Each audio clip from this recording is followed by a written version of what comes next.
एक बिटिया थी, कुछ 19-20 साल की रही होगी,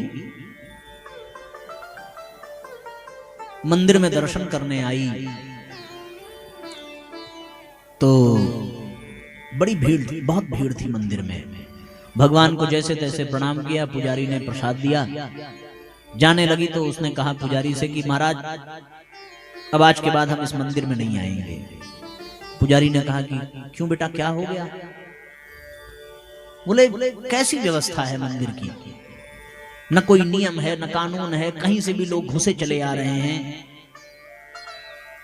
कहीं से भी गंदगी गिरा दे रहे हैं, कहीं अच्छा छिड़क दे रहे हैं, कहीं फूल छिड़क दे रहे हैं, पुराने फूल सड़ रहे हैं, बदबू कर रहा है, यहां आने लायक नहीं है, कहीं जल चढ़ा दे रहे हैं, सब पूरा कीचड़ हो गया है, अब आज के बाद नहीं आएंगे।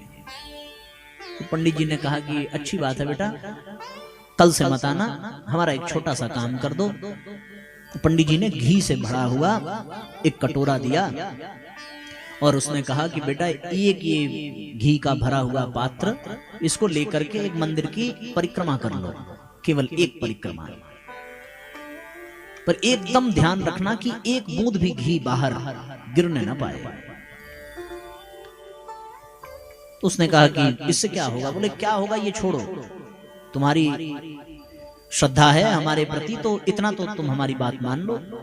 सो उसने घी के पात्र लिए और वो एकदम लबालब भरा था, जरा सा भी हिले तो घी जमीन पे गिरे, तो शर्त ही यही थी कि गिरने न पाए। सो उसने घी का पात्र लिया और मंदिर की परिक्रमा लगाई, और परिक्रमा लगा करके जब आई तो कहने लगी बाबा ये आपका घी का पात्र, एक बूंद घी इसमें से गिरा नहीं है।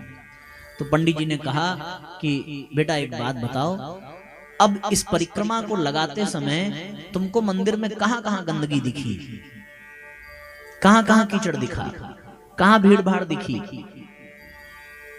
तो वो कन्या मुस्कुराई, बोली, कहने लगी महाराज पूरा ध्यान तो घी पे था, कहीं गिर न जाए, गंदगी कहां से देखते? तो पुजारी जी ने कहा कि बेटा जब ध्यान भगवान पर होगा तो दोष दिखाई नहीं पड़ेंगे, और जब ध्यान दोषों पर होगा तो भगवान दिखाई नहीं पड़ेंगे।